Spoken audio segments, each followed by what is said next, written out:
Y'all ready to be history? Get started. Welcome. Hi. Hello, everyone. To the Pro Audio Suite. These guys are professional. They're motivated. Thanks to TriBooth, the best vocal booth for home or on-the-road voice recording.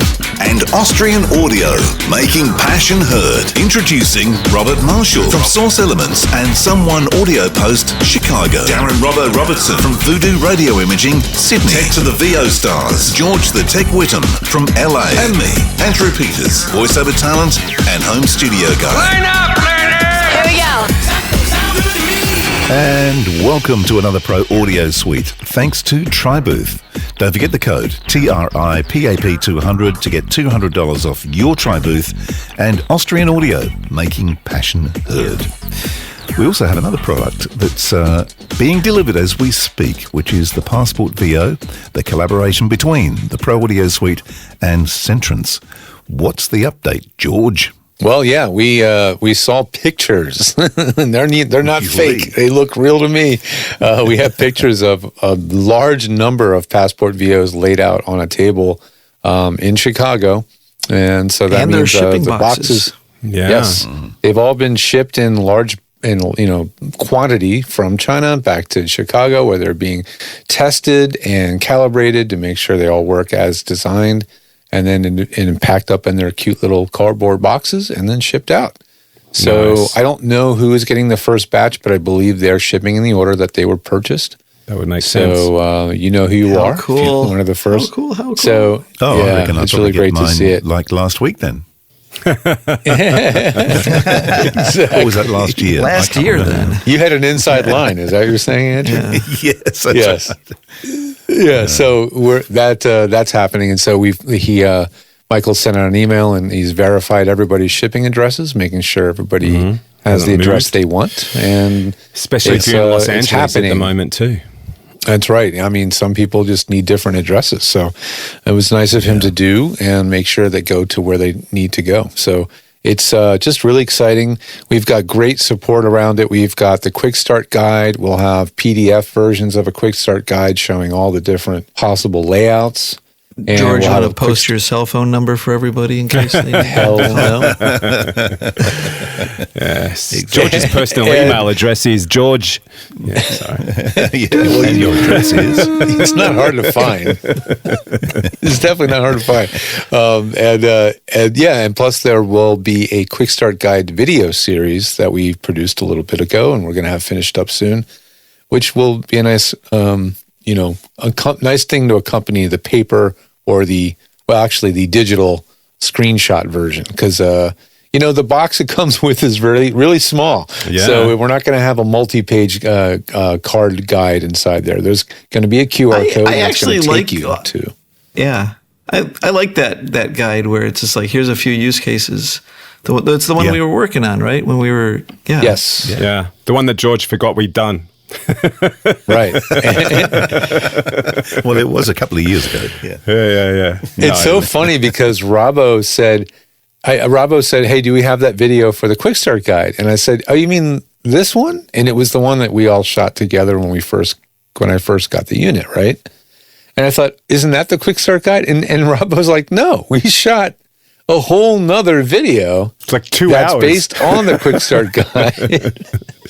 And I was like, we did? And he's like, we did, yes. And this would be about around the time when I started to self-diagnose myself with ADHD. And that I'm not kidding about. I have not been tested yet, because getting any kind of mental health testing in my area is like basically impossible right now. But I have all the symptoms of someone with ADHD, adult ADHD. I totally have no symptoms at all. Exactly. If you want to put some labels on it, George, given the process we've been through getting this PASportVO out the door, it might actually be, PT. What is it? Post-traumatic PTSD. Yeah, there you go. It's probably PTSD more than the other. I have all the letters. Post-product PTS. Post-product production stress syndrome, postpartum disorder. Yeah, there you go. Something all the P's anyway. Something like that. Postpartum product production disorder. But product. Memory is not my strong suit. Let's put it that way. So I can't tell you how many times I've had somebody say, "Yeah, man, I was there," or "Yeah, you told me that." It could also be just. You could also put it down to just getting old. I mean, how many times I walk into the room and go, "Fuck, what did I come in here for?" Oh, it's like, yes. Oh, well, God. yeah, I've that's been true. But I up mean, that's been happening to me for 25 plus years. These problems. So it's like Alzheimer's. You meet new people every day and often. it is. yes, nice that's meeting new right. people, Exactly. isn't it? Yeah. Introduce yourself to someone you've known for 3 years. Yeah, that's great. Yeah. Exactly. But we'll have those once we have those the proper quick start guide videos done. We'll have those up on a website, which will be accessible through a QR code in the manual. So you'll be able to jump right in there, and because everybody learns differently, some people want to have pictures, some people will enjoy the video, and there'll be some great support around it. I've already gotten one email asking me, "Hey, how long of a USB cable can I use with it, or what kind of cable?" And I've done some testing around an optical USB one. cable. Yeah. Yes. So I don't know the maximum length of an optical cable that you can use, but the one that I have is about 15 feet or so. That doesn't sound That's that pretty long, good. but in pretty much any home studio situation, that's probably good enough. Yeah, that's next And room. it works Absolutely. without problem. I'd like to see what it does to the used market on the Apollos. Yeah, it's actually curious to see what happens with I don't see how our product is going to really make a dent in the Apollo market because their market is massive. I mean, but in the Apollo in the VO corner of the Apollo market, there are so many voice talent. I mean, some of them are technically on it and they can manage an Apollo, but George, you and I both know that it's like, that can be quite an interface to handle, and I think a lot of people I know. appreciate just downscaling the tech to something that's what they need and doesn't have all that other music stuff and that they don't need. I mean, a lot of people have an Apollo and they really do not use the features that it was. They don't use the key feature, which is the DSP. And the thing is, yes, it's some people want to use it because it can do it. So they feel really coerced into, well, I have this thing. What, I need the Avalon 737 plugin. And I'm like, no, you don't. But they end up buying it anyway because they see a deal, and so they're like, well, now I have to use that. But I tell people, like, unless you're addicted to headphones and you want to hear yourself through an LA2A every time you record something, you don't need all that real-time processing. You just don't. You can get... So the fact that this thing gives you all the routing and the easy mic switching and the muting and the control over monitoring and multiple audio interface dual capability, interfaces, it replaces 90% of what an actor would want with an Apollo, and probably 100% for a huge percentage of the users, right? So I think you might be right about that. Yeah. So I'm saying I think unlike like the VO-BB or whatever, people can be like, hey, got my Apollo for sale, because this thing travels easier, it's simpler. But the portability of it is key for me. That's what I really like about it. Portability, sound quality Simplicity. is really excellent sound quality. Like, I'm not an audiophile. I wouldn't claim I have golden ears, but when I plugged it in and just tested the very first time, I just couldn't help but notice how clean it sounds. Yeah. Like the lack of noise, the lack of anything remotely related to distortion, the incredibly smooth compressor, and how transparent the compressor is. So transparent. The compressor is incredibly transparent, but it really does keep it from clipping. It's like does exactly what you want it to do and nothing of what you don't want it to do, and it's there, but it's not there. No one's going to know you have it on until you're at the edge of the performance, like where you're really pushing it, right? And that's like in the quick start guide, we're going to show, like, for voice actors, we recommend turning it off. But I think a lot of you will just find that you just like having it on because it's just nobody's going to know you're using it. It's a safety net. They're just not. It's a safety It's a net. very good insurance program. Yeah. Yeah, exactly. Yeah. It really is. Yeah. And I've had a few people buy too. I know, Andrew, you're one of them, but I think you did it for other reasons, just to be, a big backer of our product. But I've had a few people buy two because they're like, I have two studios and I just want to have the same thing at both places. I don't want to have to transport it. I just want it to be there. And, that says a lot too. So I think you bought two because Somerset said me too, didn't she? Well, she did, but you know what she's going to take off? She's going to nick the MicPort Pro, I'm guaranteed. But that's another story. Right. But what I'll do is I'll set one up in here instead of having the SSL2, which I use for the laptop and stuff and monitoring and whatever. I'll set up the PASportVO in here, and then I'll have one in the bag when I travel. There you go. Good idea. The good thing about having it in front of me all the time is that I you get to use the MicPort Pro. Does Somerset use the AI one, or what's her interface? No, gonna be? MicPort Pro she'll use. I love that the Passport does not have a battery. The Yes. thing that bugs me about the MicPort Pro, at least the newer models, the ones that have a battery, is invariably you pull it out of the bag, you need to record something right now, the battery's dead, and the unit does not function on a dead battery. Even when it's plugged into charge, you have to charge the unit for 10 to 15 minutes before the unit comes to life. And that's a drag. Like, really stings. You're like, I need to record right now. Like, the reason a lot of people have a MicPort Pro is it lives in their bag, it goes to the hotel. It's like they pull everything out real quickly and plug it in, and they're like, dead. Nothing. It doesn't work. And they panic, So Now, are we testing the USB cables? Because I bought my Christmas present to myself was a new USB hub. I spent like $170 on it, right? Because I wanted a decent one. that's one serious USB hub. Turns out, How many ports does that thing have? Yeah, it's pretty big, but it turns up, and the USB cable didn't work. I was sitting here swearing to myself, saying, "Oh, they've sent me a dud unit," and then I swapped out the USB cable, and away it went. And so we'll be testing our USB cables. Is my point, right? Yeah, we did ask Michael to please make sure each cable that goes in the box has been tested. Again, it behooves him to do that, right? Because if he doesn't, think about all the extra customer service, annoying calls and emails he's going to have to field if just one of the cables is bad, right? And he will feel it too. And feel as well. He will. Yeah. So we're hoping that that's not the case. Things happen. Cables are very cheap and produced in mass quantities. So there's a chance that could happen, but we're going to try to minimize that chance. I mean, you can't. You can't guarantee them all. It's a pain in the ass. But the good thing that just remember, these are bog standard USB-C cables. These are totally off the shelf. You probably have 2 to 10 cables. They're those clothing feel ones, though. They're nice cables. They're not just plastic, cheapy, crappy looking shit. They're nice. Yeah. Right. Yep. Those cloth wrapped ones, which are nice. They don't tangle up as much. Absolutely. And they sound better because the electrons in them go in one specific direction only, right? Oh, no. Oh, here we go. I mentioned audiophile, and here you go. Oh, with that BS. sorry. One monodirectional speaker wire? Is that a thing? I saw a hi-fi setup once, and the speaker cables were on stands.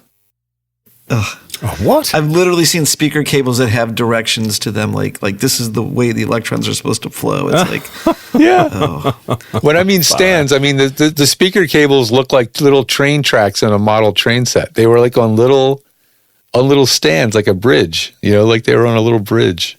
It was like, what the That's nuts. hell am I seeing over here? I heard if you keep It's like a the sushi cable train. very, very cold, the electrons will move faster through it if the cable is ice cold. Right. Oh, is that superconductor kind of stuff? I don't know. The other ththing about some of those cables is if you buy the right Refrigerated ones, speaker 70s cables. and 80s music sounds heaps better than the crap that's sort of floating around now too. It sounds much better. It's a true fact. Or is that just the production? Hang on, is that just me? Sorry, hang on. Anyway, there you go. Not sure. On a totally different note, because we do this, I did find a really interesting YouTube video where an engineer did compare as best that he could compare the quality of sound that you get on vinyl, cassette, reel-to-reel, Apple lossless, and Spotify, and it was really interesting. Oh, can we guess which one he thought was better? Vinyl would have to be, surely. Well, I mean, he wasn't really trying to make a judgment of better. He was just trying to make a judgment of different and really expose how they're different. Yeah. But what he didn't mention, which I think is important to mention, is that every vinyl record, when you play it back, you're not hearing what's exactly on the record. You're hearing an EQ'd version of what's on the record because of what's called the RIAA curve, right? So what's in the groove is a is a EQ'd, tilted version with the bass down and the treble way, way up.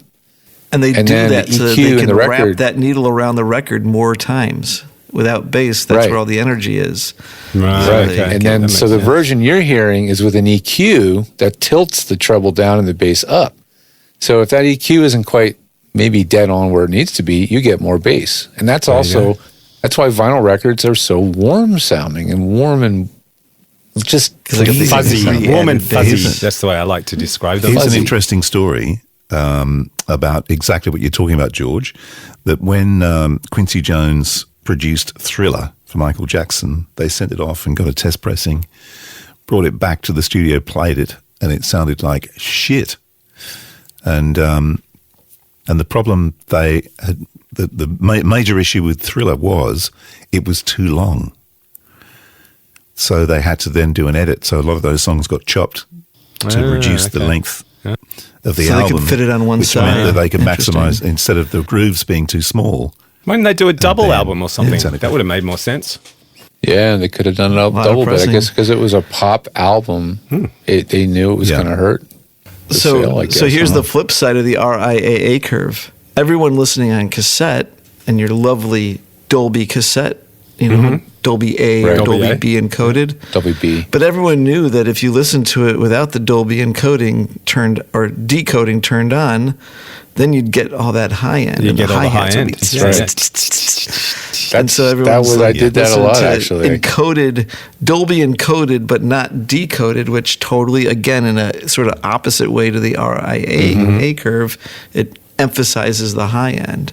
Yep. And Yeah. so you- Well, I just got a little bite of the bug of vinyl again over the holidays, and I've ended up with a couple vinyl record players from friends of mine. They're like, I got one laying around.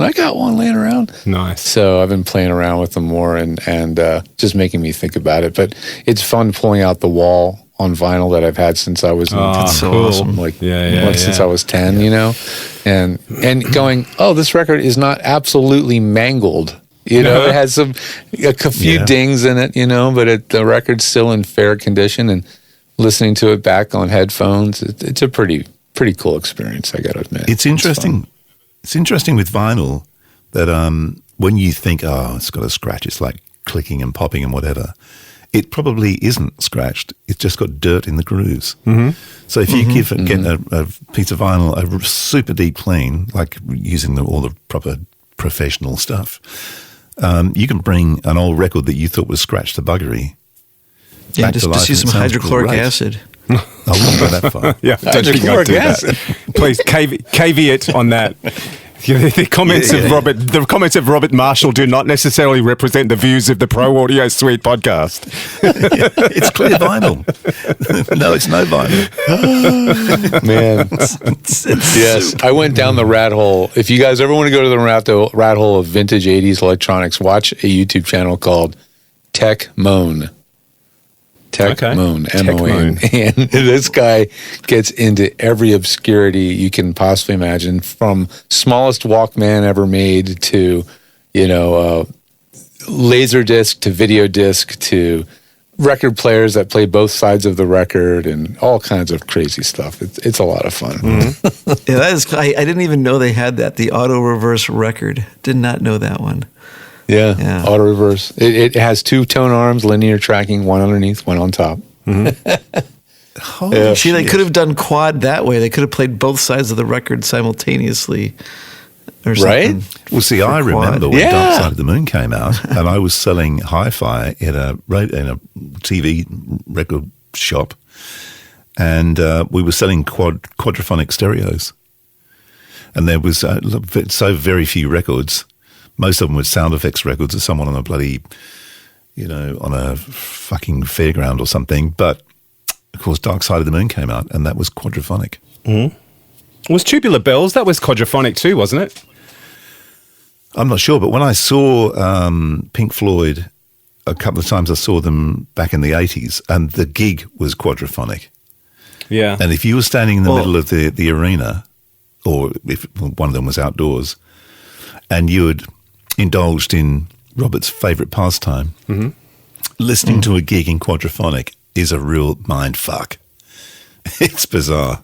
Well, I'll tell you how And else if it's a mind fuck. I saw Dave Gilmour, I won't say Pink Floyd, at Soldier Field. And Yep. we were like, this was in college, so we were in like the nosebleed seats, like way up and over in the corner. And they start playing Money. Boom, chicka, boom, boom, boom, boom, boom, right? And that thing, if you've ever heard it in quad, goes from one speaker to the The other. next. Yeah, it does. Right? It goes around the room. It does. But if you're sitting in the wrong place in a gigantic stadium, what you hear is boom, chicka, boom, boom, ping, pong, boom, chicka, boom, boom. Yeah. Because of the It gets time lost. delay. It's totally out of time. Yeah. Oh, wow. Yeah. Yeah, that's funny. I was lucky enough to see Pink Floyd here in Sydney in the late 80s. That was pretty fucking incredible. They were good. It was probably actually earlier. It was probably 87, 86, 87. Was it? I don't remember. Well, I can't even remember the name of the tour. Was it Delicate? Was it the Delicate Sound of Thunder, or that would have been before? Delicate Yeah, Sound it of was Thunder. Delicate Sound of Thunder. Yeah. And that was the one. That's like post, you saw post that. Roger Waters.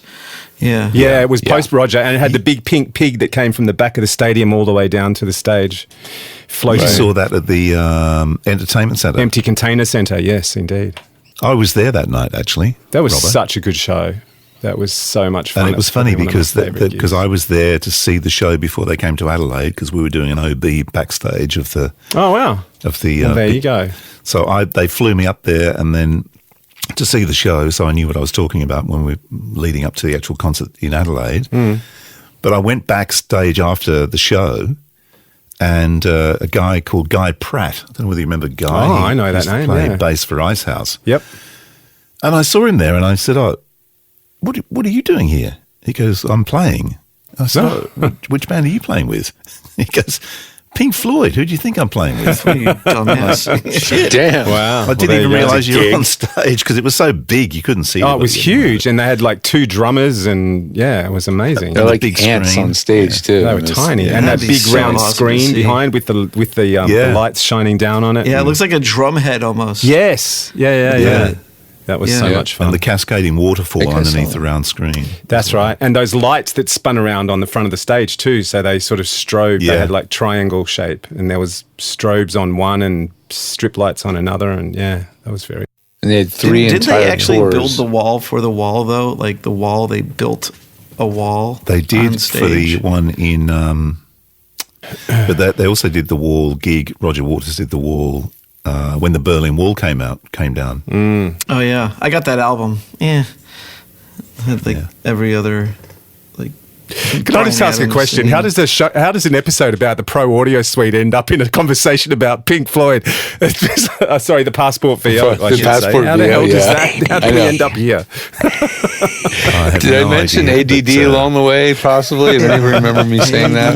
Okay, that's all all I got to adds say up. about that. That's why they love it. Is anybody out there? Well, that was fun. Is it over? The Pro Audio Suite, with thanks to Tribooth and Austrian Audio. Recorded using Source Connect. Edited by Andrew Peters and mixed by Voodoo Radio Imaging with tech support from George the Tech Whittam. Don't forget to subscribe to the show and join in the conversation on our Facebook group. To leave a comment, suggest a topic, or just say g'day, drop us a note at our website, theproaudiosuite.com.